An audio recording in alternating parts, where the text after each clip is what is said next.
The Misadventures of Agnetha Deveaux. Episode 7. Dead Money. Written by Royce Pentaghast. Alright, I'm Alfie Kane, you can call me Spider. Now, in case you didn't listen last time, or forgot, here's a quick rundown of what's happened. Elf detective Agnetha Deveaux stole a lot of cash off some villain called Osterley a few years ago, and he sent a bunch of assassins to try and take her out and get the money back, including crossbow-loving Ron, orc-strong woman Katia, whiskey-sipping Zarini, a woman dressed as a man, Hua, man in a dress, William, and me. We talked to a guy named Tom who got us weapons from Alex the Seal, a police informant and underling of wheelchair-bound gangster Dennis Porter, who's angry that Osterley's on his turf, so he sent his boys Colm, Lex and Ham to stop us and find Agnetha. She found us out, Zarini fell off a belfry, and after turning to Tom for help, her bodyguard Felix ends up trying to kill her. Osterley was none too happy about this and is travelling to Varadun this instant, with Agnetha now returning to her place in the Vestament Silver Tavern to retrieve some important documents that could put an end to all this. Charlotte? Agnetha, where have you been? Why are you covered in soot? I was, caught in a little warehouse fire. You know how these things are. I'm fine, it's just, it's a long story. You look worried. You hardly ever look worried. I can't tell you too much. I just need to get away for a day or two. There's something I need to grab from your flat. Agnetha, there were 3 men in here earlier asking for you. I simply said you weren't in. They waited a while before heading off. They all look kind of rough. Okay, if anyone comes asking after me again, give them this address on this card. Who's this Felix guy? Don't matter. I have to go. Stay safe. Agnetha was able to carefully slip upstairs to her room on a second floor without being noticed. She was so worn out she didn't immediately notice the draft coming in through the open window as the tubby assassin Ron leapt from the shadows at her. Agnetha fell back and struggled with the sword brandishing man. She shot fire from her fingertips, causing him to drop his sword and let her go, allowing her to regain her balance and knock him out with a kick down the stairs. Unable to haul him back up the stairs, she shoved the unconscious Ron into one of the unoccupied bedrooms, tying him to a chair and gagging him for later. From there, she headed back upstairs, grabbed the papers and her magic danger detection compass from her room, and left. The next morning, Osterley arrived at the station, ready to put an end to this. I can see why this place is called the slums. It's decrepit. Are you sure your sources saw Agnetha hiding in there last night? Yeah, I am. Believe it or not, it smelt worse before the sewers was put in here. Get a smell of that. Makes me feel glad to be alive. I grew up on the outskirts of here. Could always get a whiff of it in the mornings. And you'd see the people in their grey clothes blackened from the coal in the factories they work. That smell reminds me how fortunate I am to have risen above this all. You only live a mile from here. You've hardly moved up in the world. What's all that screaming about? The wail of the workhouse. Another reason to make me feel glad to get out of here. The cries of desperate sods driven to utter madness. Ah, yes. And what's better is once we find Agnetha, we can get out of here for good. Oh no, here comes one of these old crazies now. Don't look at her. Spare a coin for an old woman? Get away from me! Sorry, miss. Got nothing. Again! Can you spare some cash? Touch me and I'll run you through with my sword. That's not very nice. Excellent idea, though.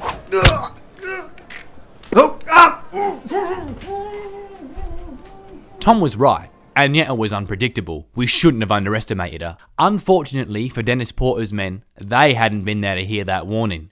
Lex fled to one of the safe houses, but Agnetha soon caught up with him. Hello there, Lex. How'd you find me? You're sloppy. I followed the trail. Your window was unlocked. It was easy to get up here on the shelf. What do you want? What I want is to... Oh, shoot! Who sent you? Answer that and you'll survive this. My boss, Dennis Porter, he sent us. Yeah, some gangster from out of the country was sent a bunch of bruisers after you, and he weren't happy. Sent us 3 to find you and them, take you all out. Why? He saw it as a threat, an insult to his standing here, his reputation. I've been here 3 years. I've never heard of Dennis Porter. He's fallen into the shadows a bit since he got put in that wheelchair. Criminal history doesn't tend to be written down like old battles of yore. Ran the streets, but now he's old and mad now. Tell Dennis I'm not his enemy, or leave Varadun. I'll deal with these assassins. And with a burst of flame, she was gone. Osterley. I forgot how desolate this place was. Perhaps living in luxury has spoilt me. What news have you brought me? Zeroni is dead, now Ron's gone missing. She's picking us off one by one. Trimming the fat, that's how I think of it. Thinning the herd. I've brought more forces, they'll assist. We have a problem too. Oh, beyond the mad elf witch. A local gangster called Dennis Porter isn't too happy we're conducting business in Verdun. He sent his own men after us and Agnetha, but it seems she's taken them out too. Why would he go after Miss Deveaux as well? No idea. Spite you maybe? He seems the sort, from what I've heard at least. Where's he based? Some nightclub to the south, Osterley Street, I think. Looks like we might also be entering the nightclub business tonight. Assemble your troops. Welcome to Tom's General Store. I'm, Oh, hell, Agnetha. You scared the living daylights out of me. As is the purpose of the elf on a shelf trick. Good to see you're still alive. Oh yeah, after your pal Felix locked me in a warehouse with a bunch of violent racists, I was lucky to come out of there in one piece. I read about it in the paper. You took out an entire chapter in less than 60 seconds. This isn't just one guy falling off a bell tower. The city guards are starting to notice something is up. Yeah, it don't matter. Here's your pay, although you're lucky I'm paying you after that Felix debacle. Dennis Porter.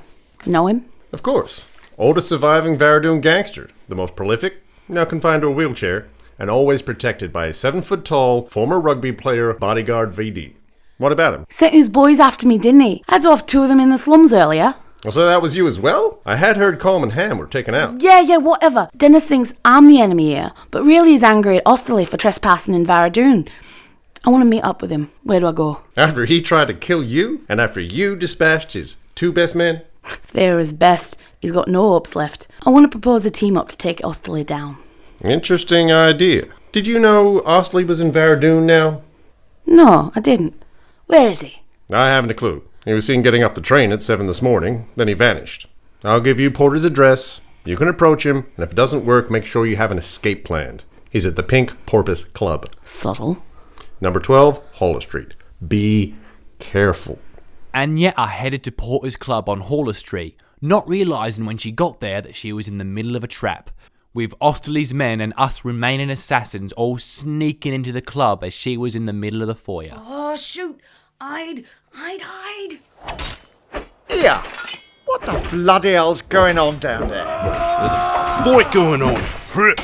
Door's locked, stay in here. As the fighting continued around the club, I snuck along the side of the room, trying not to be noticed while looking for Agnetha. Yeah, totally looking for Agnetha. I wasn't trying to hide in the wardrobe or anything, but when I opened the wardrobe, oh, you must be Agnetha. Indeed.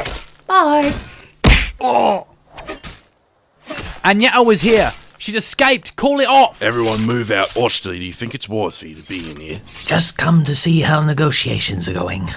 As well as it could be going, I see. Agnetha was here. She's left out the back. Time to leave, I think. We can conclude our hostile takeover tomorrow. Suddenly, there was a sound from a speaking tube on the wall behind the club's front counter. Can you hear me? Well, that depends. Whom am I speaking to? You're speaking to Dennis Porter, you stupid mug.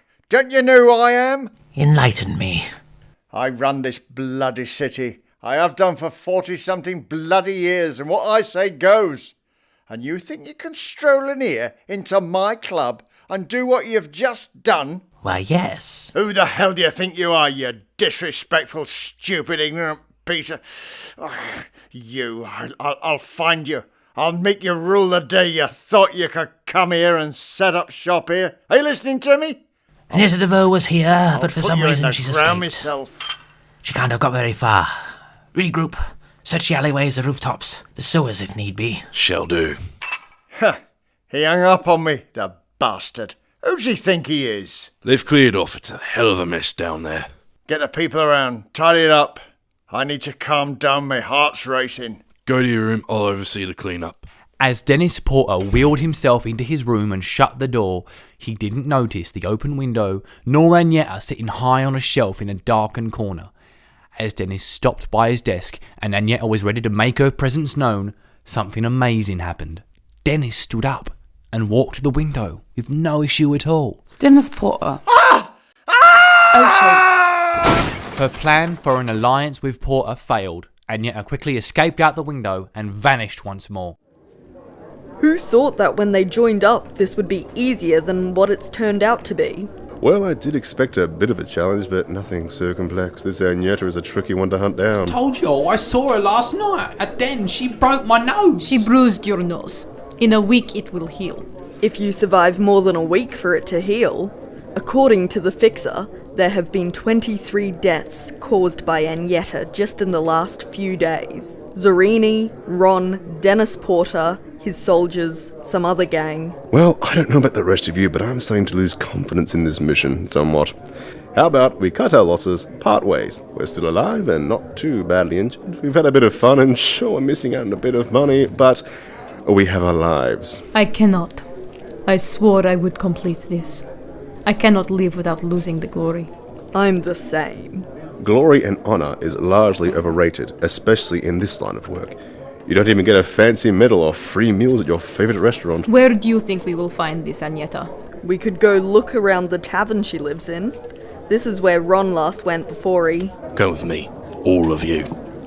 These two guys will be joining us to make up for our fallen comrades. We've received a tip-off that Agnetha is at a warehouse on Newton Road. We'll be heading to... Oh my god! Agnetha Deveaux, where is she? Russ! Agnetha, you're a bit late for sword practice. By about 48 hours or so. Sorry, been busy fleeing killers and maniacs, you know how it is. Charlotte in. Charlotte's always in. Careful, she's not in the best mood. Where have you been? We've had more people asking after you than ever before. I sent them to that address like you asked. And then they either come back to shout abuse at me or sit there in the corner eyeballing me. I've had to have the guards in here 3 times since to deal with them. I'm sorry, okay? Sorry for moving here. Look, long story short, someone's trying to kill me, but I'm dealing with it. Then go to the city guard. I will! I'm just trying to get things in order before I do, all right? Agnetha, I'm sorry I have to say this. I can deal with customers coming to you for all sorts. Even the deer carcass in your bedroom is fine. But gangsters coming here, my chairs and tables getting damaged, and some man tied to a chair in one of my rooms. It's too much. Sort it. Please. What do you think I'm doing? Prolonging this for fun? Okay, look, I'll stay away until it's sorted. I'll head to the guards now. It'll all be over soon, all right? Finally, I found you. Been waiting for this moment all day. Well, I bloody haven't. You're a difficult woman to find. You're VD, aren't you? What's that stand for? Venereal disease? Well, that barely hurt. You're gonna pay for what you did, you pixie trollop. Ah, Russ, my saviour. Are you alright? I'm smashing. You got him good. Right through the middle. Ah, damn it. I've dulled my sword. Thanks to you. Sorry. I'll try not to get killed by angry rugby players next time. Call the city guard, tell them you've saved someone being mugged. Give them this. They'll avoid unnecessary questioning. How come every time I save you, I have to do the cleaning up? Perks of the job, Russ. With the Fixer gone and Osterley getting impatient, it was up to us remaining 4, and the rest of his forces, to take on Agnetha. Following the Fixer's tip, we found Agnetha hiding at the warehouse on Newton Road. Predictably, it didn't go too well. Will! What is it? You were right! About what? Glory is overrated. I'm out. My life isn't worth this. William, that's an awesome dress you're wearing. Knives in the M, beautiful design too. Are you going to keep it? Or am I going to be taking it off you in a few minutes? Yeah, I'm going to go. I'm rooting for you.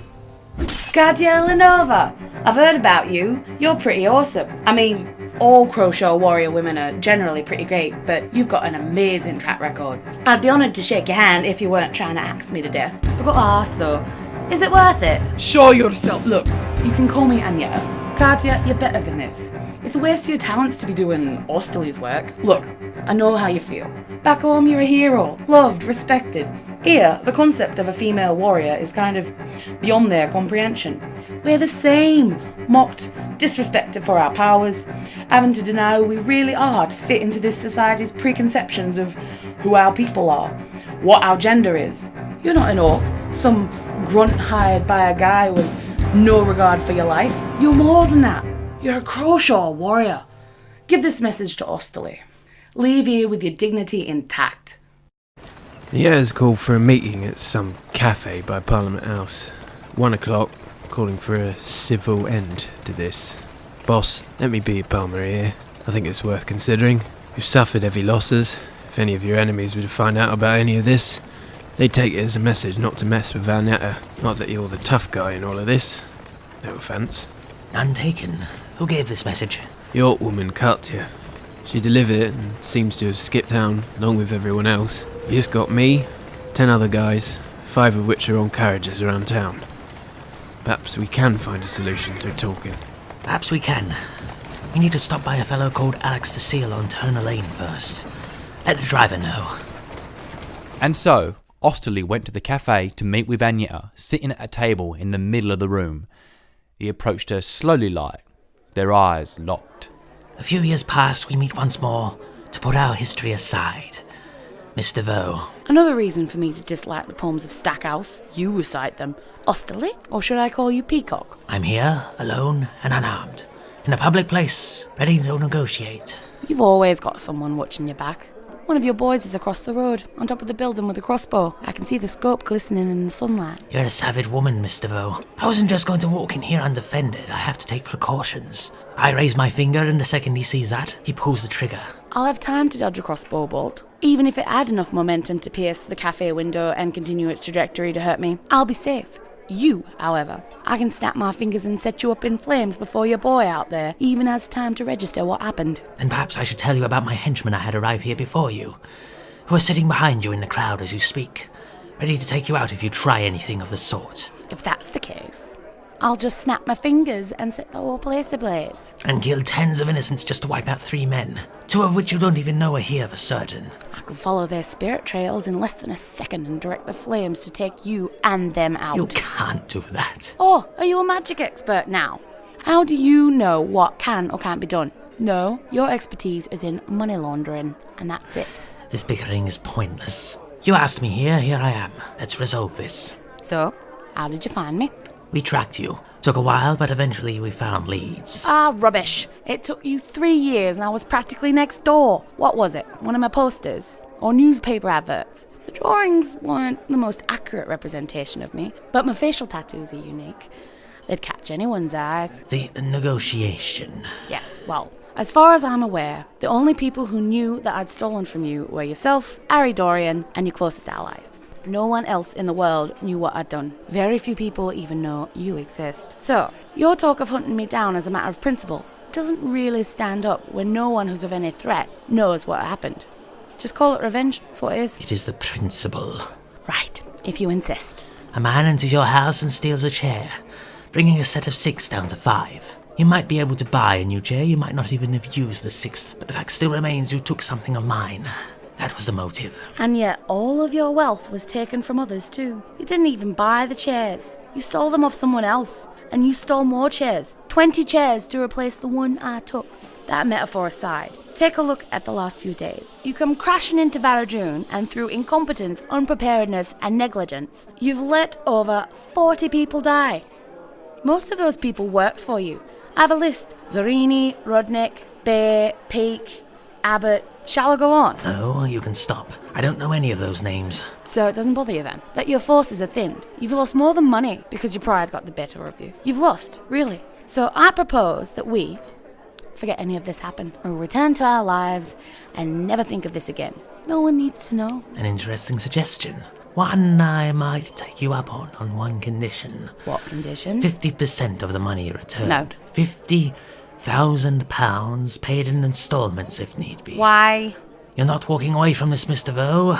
You're not in charge here. Yeah, well, I can't do that. Why not? I spent it.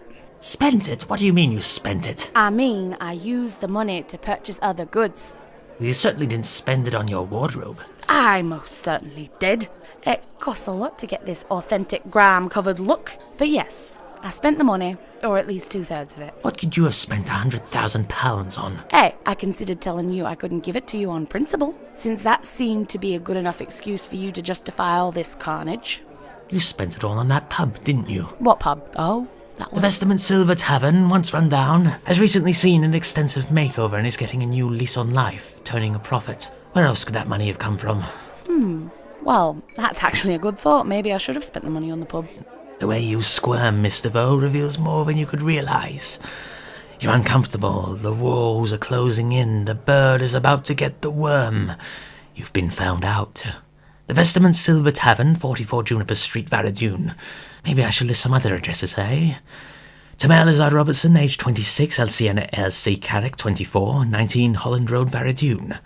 Alan and Marcella Deveaux, 62 and 59, 11 Glen Lane, Hillsbury. Are you shaken yet, Miss Deveaux? Or should I go on to mention that I have someone sitting outside those properties right this second, waiting on my order to go in? Shall I add 5 more names to that list of 40? How about I add some names, A.G. Osterley? What does the A.G. stand for? You sound like some terrible author with a name like that. How about the name Andrew Peacock? Kilton Mean? Aaron Tolstoy? T.S. Summersby? Another authorish sounding name. Samuel Dern? Matthew Beck? Robert Harris? Bank account 723398 645559. 2 mansions in Southern Mourne, 3 in Josephinia, Castle in Wichita, countless businesses across the land, 2 boats moored in here in Varadu. Where did you get that information? These last 3 years I've been waiting for you to come back, researching all this. Okay, actually, that was a lie. It's been about the last 6 months or so. But imagine what I could have found out if I had more time. Is there more? There probably is. But just having these numbers of some of your secret bank accounts is enough. But I think it's nothing compared to the real prize, which is your real name. Gert Ramsbottom.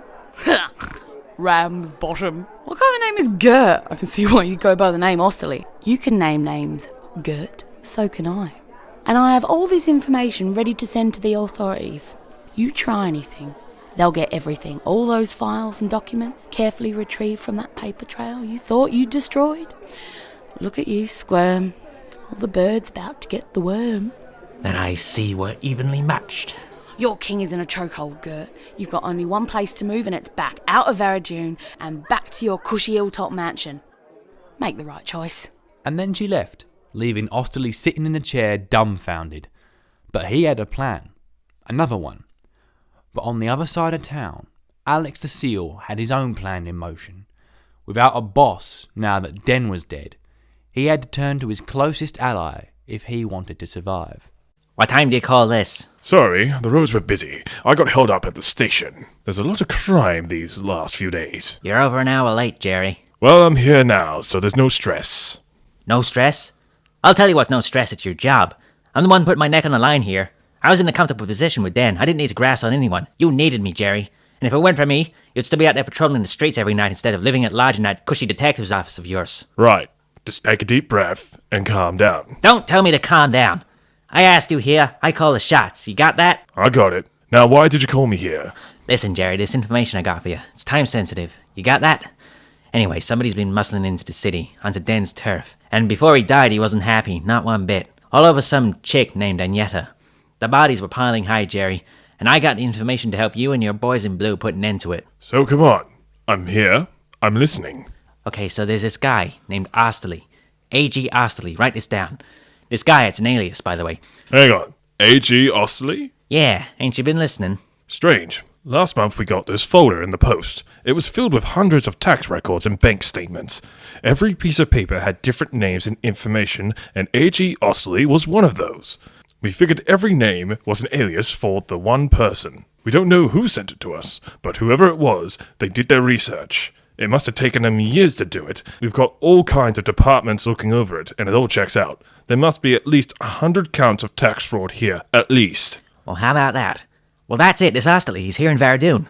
Been moving around the city, overseeing the operations from within his stagecoaches, changing them every hour. And he stopped by my place a few hours ago to purchase a crossbow. Did you meet him? Yeah, tall guy, balding, curled moustache, and grubby grey suit. Didn't look like some millionaire crime lord at all. Do you know where he might be? Well, he's here for this Agnetha. So if you've been reading the papers recently, you should know where he is. The walls were closing in on Osterley, and he knew it. While he seemed scared enough to run back to Rayleigh with his tail between his legs, he still wanted revenge. And if he couldn't get his money back, he'd take everything from her. Osterley, we have the vestment's landlady. Let go of me. Ow! Not like that, you arse. Miss Evanshaw, I must congratulate you on your wonderful business, the Vestment Silver. I would so love to invest in it, to make it the best tavern it could possibly be, but I think the fire damage ruins its prospects somewhat. What? Found this guy upstairs, tied to a chair in one of the spare rooms. Says his name's Ron Rudnick, and he was one of the original assassins hired to find Agnetha. Seems she got him first. Put him in the carriage. How awful that your business partner, Agnetha, would fail to tell you that she was a mage and she would accidentally set fire to the new curtains, setting the place ablaze with you trapped inside. A shame. This place had such potential.